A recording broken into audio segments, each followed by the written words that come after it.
ان سے ایک حدیث آتی ہے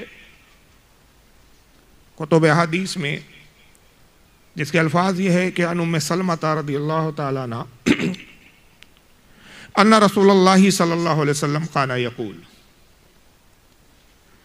حضرت ام سلمہ رضی اللہ تعالیٰ عنہ فرماتی ہیں کہ نبی پاک صلی اللہ علیہ وسلم کی عادت مبارکہ تھی، آپ کا یہ ہمیشہ کا عمل تھا کہ اذا صلی الصبح حین یسلم،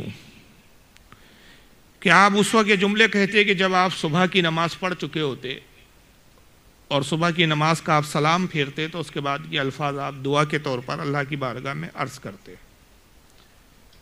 اور یہاں لفظ کانا اس بات کی طرف اشارہ کرتا ہے کہ یہ آپ کا ہمیشہ کا معمول تھا، استمراری جملہ ہے کانا، کہ اس پر آپ پابند تھے، اور ہر فجر کی نماز، صبح کی نماز یعنی فجر کی نماز کے بعد جب آپ سلام پھیرتے اور سلام پھیرنے کے بعد جب آپ دعا فرماتے تو یہ دعا آپ بالخصوص طور پر یہ دعا ضرور آپ کرتے تھے، اور ہمیشہ کا یہ آپ کا عمل تھا، اور دعا یہ ہوتی تھی اللہم انی اسألک علما نافعا ورزقا طیبا وعملا متقبلا۔ یہ تین الفاظ ہیں اس دعا میں جو نبی پاک صلی اللہ علیہ وسلم کی زبان اقدس سے نکلتے تھے۔ اس سے پہلے کہ میں ترجمہ بتاؤں پہلے حوالے بھی سن لیں، اس کو بہت سارے محدثین نے لکھا ہے۔ اس وقت میرے پاس تقریباً 10 کتابوں کے حوالے ہیں، میں چند کتابوں کے حوالے آپ کے سامنے بیان کر دیتا ہوں۔ ابن ماجہ نے اس کو اپنے سنن ابن ماجہ میں نقل کیا، کتاب الصلاۃ حدیث نمبر 925۔ اس کو امام نسائی نے اپنی کتاب السنن الکبریٰ حدیث نمبر 9850 پر، امام عبد الرزاق نے اپنی المصنف میں حدیث نمبر 3191 پر، امام ابن ابی شیبہ نے جو امام بخاری وغیرہ کے استاد ہے ان کی کتاب المصنف حدیث نمبر 29875، امام احمد ابن حنبل نے اپنی مسند احمد کے اندر حدیث نمبر 26521، اور بھی بہت سارے محدثین نے جیسے امام ابی یعلا نے مسند الابی یعلا کے اندر، امام طبرانی نے المعجم الکبیر میں، امام بیہقی نے شعب الایمان میں، امام ابن عبد البر نے الجامع جامع بیان العلم و فضلہ، اور بھی بہت سارے محدثین نے تقریباً دعاؤں کے تعلق سے جتنی بھی محدثین نے حدیثوں کو جمع کیا، اس دعا کا اس حدیث کا ذکر ضرور کیا۔ تو آقا صلی اللہ تعالی وسلم ہر صبح کی نماز کے بعد اپنی دعا میں 3 جملے عرض کرتے رب کی بارگاہ میں۔ پہلا، اللہم انی اسألک علما نافعا، اے میرے پروردگار میں تجھ سے نفع بخش علم طلب کرتا ہوں۔ کون سا علم مانگتا ہوں؟ نفع بخش، فائدہ پہنچانے والا، نفع دینے والا۔ ورزقا طیبا، اور میں پاکیزہ رزق تجھ سے مانگتا ہوں، رزق حلال۔ اور تیسرا پھر آپ جملہ فرماتے وہ عملا متقبلا، اور اپنے اعمال کی مقبولیت کی میں دعا کرتا ہوں، جو بھی میں عمل کرتا ہوں پروردگار تو اس کو اپنی بارگاہ میں قبول فرما۔ یہ ہم غلاموں کی تعلیم کے لیے، ورنہ ہر نبی کا ہر عمل قابل قبول ہے۔ قابل قبول کیا ہے؟ نبی جو کرے وہی شریعت ہے، وہی عمل جو ہے سنت ہے، اور جو سنت ہے وہ اللہ کا پسندیدہ عمل ہے۔ تو سنت کی ادائیگی پر جب بندوں کو ثواب ملتا ہے تو نبی کی ہر ادا شریعت ہے، نبی کی ہر ادا دین ہے، نبی کی ہر ادا اللہ کی پسندیدہ ہے۔ مگر ہم امتی کی تعلیم کے لیے یہ دعا آپ ارشاد فرما رہے ہیں کہ لوگوں جب میں نبی ہو کر یہ دعا کرتا ہوں تو یہ 3 دعائیں تم بھی ہمیشہ اللہ کی بارگاہ میں کرو، یہ کہ علم، لیکن علم کیسا؟ نفع بخش۔ تو پتہ چلا کہ علم 2 طرح کا ہوتا ہے۔ ایک علم یہ ہوتا ہے کہ جو علم تو ہوتا ہے لیکن نفع بخش نہیں ہوتا، نقصان دہ ہوتا ہے، اور ایک علم وہ ہوتا ہے جو نفع بخش ہوتا ہے، فائدہ مند ہوتا ہے، جس سے اپنی خود کی بھی آخرت سنورتی ہے، اپنے اندر بھی تبدیلی آتی ہے، اور وہی علم جب دوسروں تک پہنچتا ہے تو دوسروں کے لیے بھی نفع بخش اور فائدہ مند ہو جاتا ہے۔ اور اگر خدا نخواستہ علم نقصان دہ ہو تو خود بھی ایسا علم حاصل کرنے والا اپنے آپ کو ہلاک کرتا ہے، اور وہ علم جب دوسروں میں منتقل کرتا ہے تو دوسروں کو بھی ہلاکت میں ڈال دیتا ہے۔ اسی بنیاد پر، اس حدیث کی بنیاد پہ علماء اہل سنت نے، ہمارے علماء، ہمارے ائمہ نے علم کو 2 کیٹیگریوں میں، 2 حصوں میں تقسیم کیا ہے۔ کہا گیا کہ ایک علم ہوتا ہے علم نافع، اور ایک ہوتا ہے علم مضر۔ علم نافع، نفع دینے والا، فائدہ دینے والا علم، علم مضر نقصان پہنچانے والا ہے۔ اب اگر میں اس کی مثال دوں تو بہت لمبی گفتگو کی جا سکتی ہے، بلکہ پورا بیان اسی پر ہو سکتا ہے، لیکن موضوع یہ نہیں ہے۔ لیکن میں نے اپنی موضوع اور اپنی تقریر کا عنوان اس حدیث پاک کو اس لیے بنایا کہ میں آج بتانا چاہتا ہوں کہ مسلمانوں میں جن لوگوں تک علم نافع پہنچا وہ خود بھی ہدایت یافتہ ہوئے اور دوسروں کو ہدایت دینے کا سبب بنے، اور جن تک علم پہنچا لیکن علم نفع بخش نہیں تھا، علم نافع نہیں تھا، علم مضر تھا، نقصان دہ تھا، تو انہوں نے سمجھا کہ ہم تو علم والے ہیں، عالم فاضل ہے، اور اپنے علم پہ گھمنڈ کیا، مگر اس طرف توجہ نہیں دی کہ یہ جو علم ہے جس کی بنیاد پر وہ گھمنڈ کرتے ہیں، فخر کرتے ہیں، غرور کرتے ہیں، تکبر کرتے ہیں، یہ علم فائدے بخش ہے یا نہیں ہے۔ در حقیقت وہ علم فائدہ بخش نہیں تھا، نقصان دہ تھا۔ وہ اپنے آپ کو تو صحیح سمجھتے رہے، ہدایت یافتہ جانتے رہے، اور خود کو ہدایت یافتہ سمجھ کر وہ علم دوسروں کو اس نیت کے ساتھ کہ ہم گویا دوسروں کو ہدایت دے رہے ہیں، دوسروں تک منتقل کرتے رہے، لیکن چونکہ علم نافع نہیں تھا، اللہ کا پسندیدہ علم نہیں تھا، نتیجہ یہ ہوا کہ خود بھی گمراہ ہوئے اور کروڑوں لاکھوں کو گمراہ کر دیا۔ اور پھر یہ علم جیسے جیسے بڑھتا گیا، علم نافع بڑھتا رہا تو حقانیت بڑھتی رہی، علم نافع بڑھتا رہا تو حق جماعت میں اضافہ ہوتا رہا، اور علم مضر بھی بڑا ساتھ ساتھ میں، جیسے جیسے علم مضر نقصان دہ علم بڑھتا رہا تو فرقے پیدا ہوتے رہے، نئے نئے فرقے ہوئے، نئے نئے جماعتیں آئی، نئے نئے افکار اور نئے نئے خیالات پیدا ہوتے رہے۔ اس کی بنیاد علم نافع اور علم مضر کی اگر دیکھا جائے تو انسان کی تخلیق کے ساتھ ہی ہوئی ہے۔ حضرت آدم علیہ السلام کی تخلیق ہوئی، فرشتوں کو بھی اللہ نے علم دیا تھا، مگر ان کے علم میں خاص بات تھی کہ ان کا علم نافع علم تھا، اور نافع بخش علم کی ایک پہچان علماء یہ بیان کرتے ہیں کہ جو علم کے ساتھ عاجزی ہوتی ہے وہ نفع بخش علم ہوتا ہے، جیسے علم کے ساتھ غرور اور تکبر ہوتا ہے وہ علم نقصان دہ اور وہ علم مضر ہوتا ہے۔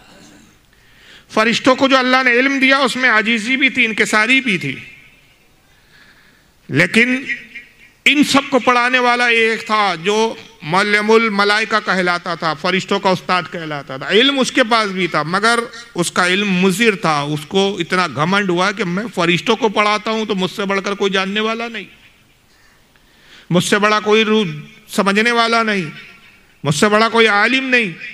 اسی تکبر اور اسی گھمنڈ نے اس کے علم کو اس کے لیے نقصان دہ بنا دیا، اور نتیجہ کیا ہوا کہ جب اللہ تعالیٰ نے آدم کی تخلیق کی اور فرشتوں سے کہا کہ میں زمین پر ایک خلیفہ بنانے والا ہوں، اس بارے میں تم اپنی کیا رائے رکھتے ہو؟ تو فرشتوں نے کہا پروردگار اس کو پیدا کریں گا جو خون ریزیاں کریں گا، تباہی مچائیں گا، کیونکہ جناتوں کا تجربہ ان کے سامنے موجود تھا۔ انسانوں سے پہلے زمین پر جنات آباد تھے، اور جنات آپس میں لڑتے تھے، خون ریزیاں کرتے تھے۔ اس تجربے کی بنیاد پہ فرشتوں نے عرض کیا، اللہ نے فرمایا انی اعلم ما لا تعلمون، جو میں جانتا ہوں وہ تم نہیں جانتے۔ یہ انسان کو میں اشرف المخلوقات اس لیے بنا رہا ہوں، اس میں بہت ساری خوبیاں ہوں گی، ضروری نہیں ہے کہ ہر انسان فسادی ہو، ہر انسان خون ریزی کرنے والا ہو۔ انسانوں میں انبیاء بھی ہوں گے، اولیاء بھی ہوں گے، اقطاب بھی ہوں گے، کتب بھی ہوں گے، ائمہ بھی ہوں گے، علماء بھی ہوں گے۔ اور جب آدم کی تخلیق کی اللہ تعالیٰ نے، اور اللہ نے پھر آدم کو بھی علم دیا، نافع علم نافع دیا آدم علیہ السلام کو، تو اس علم کے ساتھ عاجزی بھی تھی، انکساری بھی تھی، خاکساری بھی تھی۔ اللہ نے کہا کہ آدم چیزوں کے نام بتاؤ، جو علم دیا اس کا ذرا اظہار تو کرو۔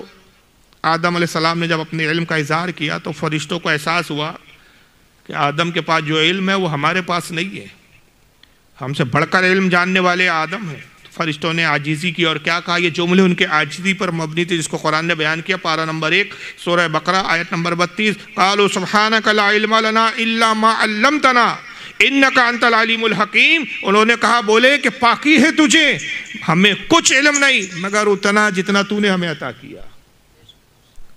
ہم زیادہ علم پہ غرور نہیں کرتے، گھمنڈ نہیں کرتے، جو کچھ علم ہے اس کی بھی اضافت، اس کی بھی نسبت ہم تیری طرف کرتے۔ تو نے ہی ہمیں یہ علم عطا کیا، تیرے لیے پاکی ہے کہ ہم جتنا جانتے ہیں، جو تو نے ہمیں سکھایا اتنا ہی جانتے ہیں۔ بے شک تو ہی علم اور حکمت والا ہے، حقیقی علم والا تو ہے، حکمت تیرے پاس ہے۔ یہ عاجزی تھی، مگر اس کے برعکس ابلیس کو یہ گھمنڈ تھا کہ یہ خاکی پتلا مجھ سے زیادہ نہ بڑا عالم ہو سکتا ہے نہ مجھ سے زیادہ افضل ہو سکتا ہے. اپنے علم مضر کی بنیاد پر، اپنے علم کی بنیاد پر اس نے کیا قیاس آرائیاں کی کہ میں آدم کو سجدہ کیوں کروں، آدم کی تعظیم کیوں کروں، آدم کے سامنے میں جھکوں کیوں، آدم کو اپنے سے بڑا عالم و فاضل، اپنے سے برتر و مرتبہ میں بلند و بالا کیوں مانوں. اس کی تخلیق مٹی سے ہوئی ہے. اس نے یہ نہ دیکھا ہے کہ تخلیق کا مسئلہ نہیں ہے، اللہ جس کو چاہتا ہے فضیلت عطا فرماتا ہے. وہ مٹیریلوں کے تقابل میں خوب گم ہو گیا. آج بھی تو کچھ لوگ ہیں نا کہ یہ نہیں دیکھتے کہ نبی کو اللہ نے بلند و بالا کیا ہے. وہ آج نبی سے کیسے تقابل کرتے، محمد بھی انسان ہے، ہم بھی انسان ہیں. نعوذ باللہ من ذالک. محمد کے بھی 2 ہاتھ تھے، ہمارے بھی 2 ہاتھ ہیں. محمد کی بھی 2 آنکھیں، ہماری بھی 2 آنکھیں ہیں. محمد کی بھی ایک زبان ہے، ہماری بھی ایک زبان ہے. محمد نے بھی نکاح کیا ہے، ہم نے بھی نکاح کیے. محمد کی بھی اولادیں ہوئی، ہماری بھی اولادیں ہوئی. محمد اور ہم میں کوئی فرق نہیں مگر وہ صرف ہماری طرح ایک انسان. اور دلیل میں کیا لایا؟ علم مضر کی بنیاد پر دلیل. اور جو قیاس آرائیہ کی سمجھا یہ کہ ہم ہدایت پر ہیں، ہم تو قرآن سے دلیل دے رہے ہیں اور قرآن کی دلیل الہی. قل انما انا بشر مثلکم، اے محبوب آپ فرما دیجئے میں تمہاری ہی طرح انسان ہوں. کہا قرآن میں ہے تو ہم تو نبی کو اس لیے اپنی ہی طرح مانتے. لیکن علم مضر تھا، اس آیت کو سمجھ ہی نہ سکے. حقیقت میں یہ ہے کہ اس آیت میں ہی بشریت کا انکار ہے.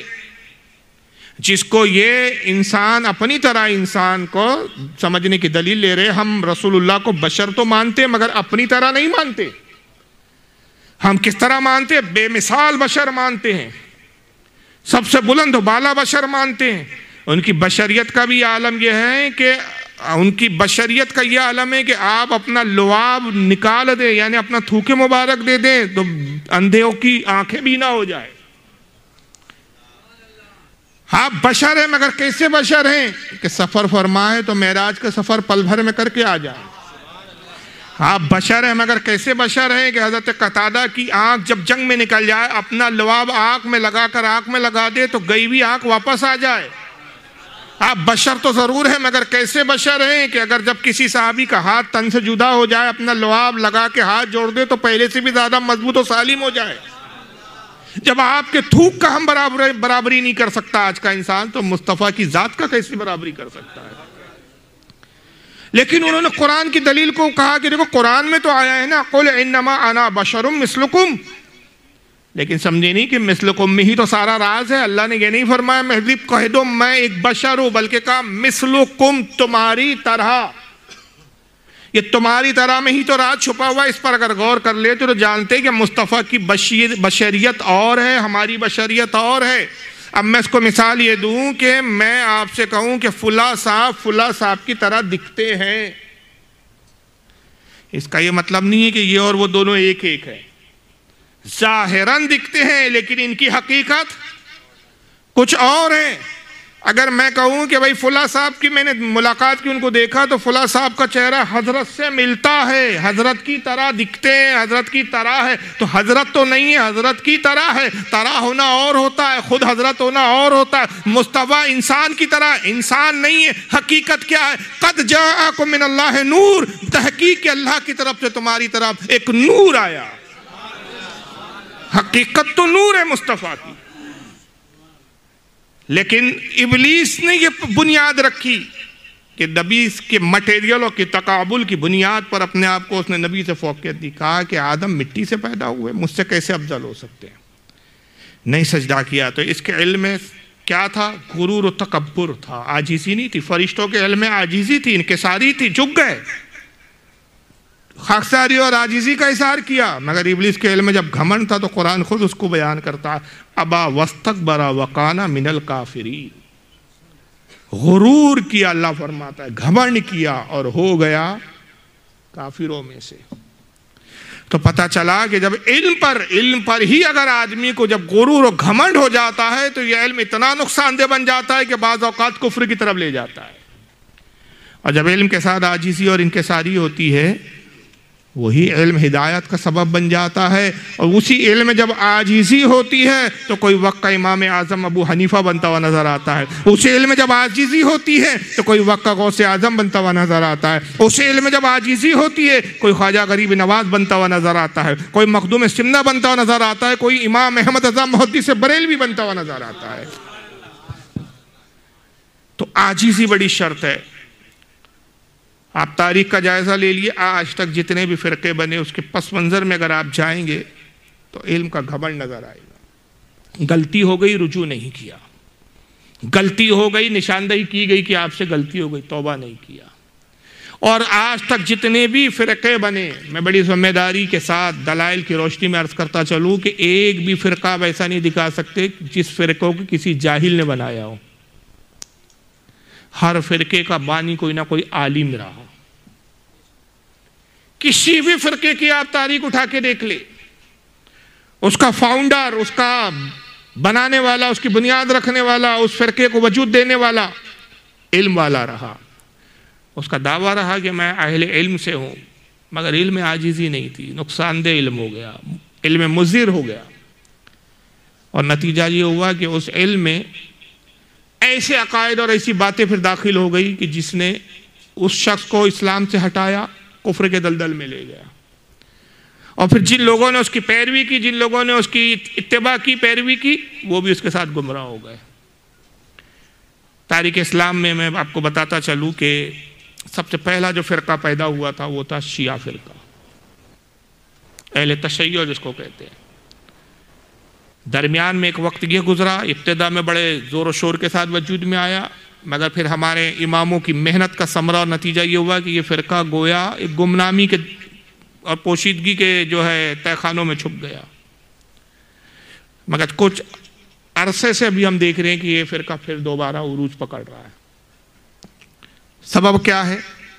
دعوے بڑے اچھے ہیں، خوشنما دعوے، لیکن علم جو ہے وہ علم مضر ہے، علم نافع نہیں ہے۔ ہر فرقے کے گمراہ ہونے کے پیچھے آپ دیکھیں گے علم مضر نظر آئیں گا۔ اس لیے اللہ کے نبی نے اس پر بڑا زور دیا اور کہا کہ اے اللہ میں تجھ سے علم چاہتا ہوں، مگر کون سا علم؟ نفع بخش علم چاہتا ہوں۔ اللہم انی اسألک علما نافعا، اللہ نفع بخش علم کا میں تجھ سے مطالبہ کرتا ہوں، وہ علم جو گمراہ نہ کرے، ہدایت پر رکھے اور دوسروں کے لیے ہدایت کا سبب بنے۔ شیعہ فرقہ کا کیا ہوا؟ کیا جماعت میں عالم نہیں ہے؟ بڑے بڑے عالم ہیں، پہلے بھی گزرے، ابھی بھی اس سے پہلے بھی تھے، ابھی بھی ہے، اور آئندہ بھی اس فرقے میں عالم ہوں گے۔ ایسا نہیں کہ علم اس فرقے سے عالم اٹھ جائیں گے، مگر عالم تو ہے، علم تو ہے، لیکن علم نافع نہیں ہے، علم مضر ہے۔ آج ہمارا نوجوان اس کی طرف بڑا متاثر ہو رہا ہے، کیونکہ اس فرقے کا ایک بڑا خوشنما نعرہ ہے، اور وہ ہے محبت اہل بیت۔ اب اہل بیت سے محبت کو کس کو انکار ہے؟ آپ میں سے کسی کو انکار ہے؟ بولیے، کیا آپ امام حسین سے محبت کرتے ہیں یا نہیں کرتے ہیں؟ امام حسن سے کرتے ہیں؟ مولا علی سے کرتے ہیں؟